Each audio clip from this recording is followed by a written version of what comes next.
Good morning. What's November famous for? Right. What should we talk about? Absolutely. So we'll talk about gratitude today. So is it important? Or is it nice to just be gloom and doom? I remember one day I went to visit a friend at the hospital, and the moment we stepped into that room, it was like gloom and doom and complaining. We're so shocked because we didn't even get to say hi or much, just like kind of shooting at us with all these complaints. Why? It's somebody that's in their 80s and never really had many issues, but now just something happened and it was just like complaining. It was almost disarmed us. Like we almost lost our strength. We didn't even know what to say. It was so hard to handle that. Now, do you like to be around people who complain? I don't. And I get to work with quite a few sometimes. But people, when they're in pain, they complain. So that's why it's good to learn to have an attitude of gratitude. Now, what is gratitude? So it's a strong feeling of thankfulness, appreciation, or recognition towards someone or something for the positive impact it has had on your life. It involves acknowledging the good things in your life and being thankful for them. Now, when we occupy our minds with this, do we have time for the other ones? No, and we don't want the other ones. Also, I really like this quotation. It says, gratitude is an antidote to negative emotions, a neutralizer of envy, hostility, worry, and irritation. It is savoring. It is not taking things for granted. It is present-oriented. Isn't it nice to be able to do something without having to go and buy something expensive to get all these benefits? No, it's just a way of thinking. Now, let's just share a few benefits of gratitude. So it shifts the focus towards positive thoughts and improves overall emotional well-being. Is it important to have a good emotional state? I think most of our health depends on good emotional state. Also, it helps with grief. We all have losses. And we definitely have to acknowledge the losses. We do have to properly grieve when we lose something. We cannot just deny that nothing happened. And what I like about learning to be grateful is it does not remove the pain, but we get to realize actually what we still have. And also supports coping during difficult times. So do an exercise. Whenever you feel really stressed or very upset, try to think about something really very nice about either that person or the situation to see how that can turn in the right way. Now, this is really important. Improves the memory processing. So can make negative memories easier to manage. So promotes closure through grateful thinking.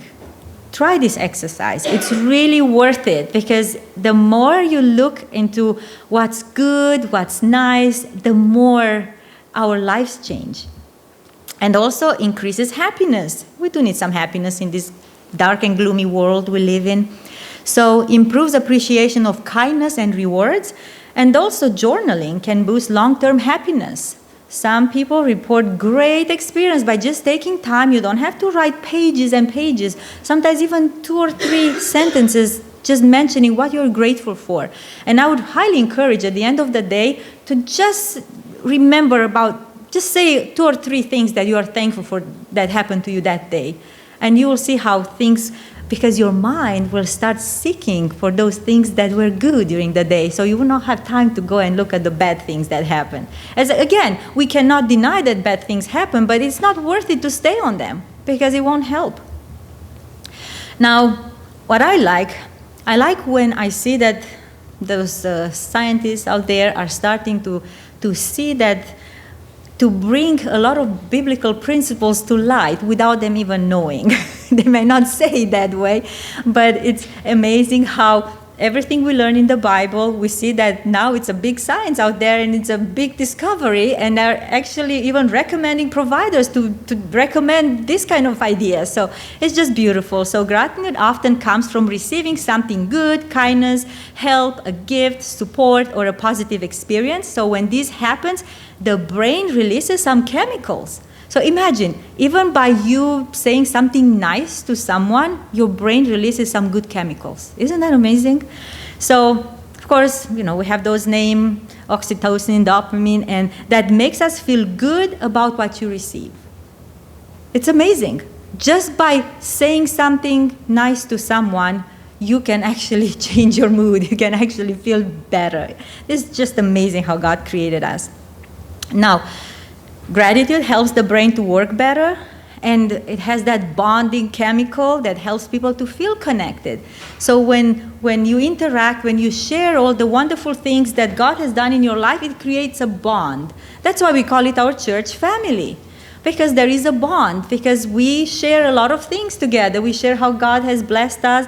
Yes, we do pray for each other when we go through hard times, but we also share the good things.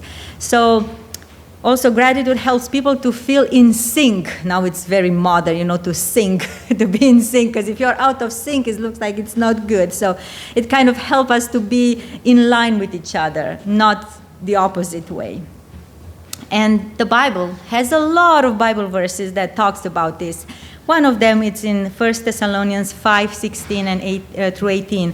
Rejoice always, pray continually, give thanks in all circumstances, for this is God's will for you in Christ Jesus. Even when we go through hard time, can we give thanks? I think we can. It's by faith. Sometimes you can say, Lord, I really don't know what good things will come out of this, but I do thank you for giving me strength to go through and to learn something new. So let's train our minds to look at the great things that God is doing. And that will help us to overcome actually the bad things that are happening to us. All right, so a bunch of references there if anyone is interested. Have a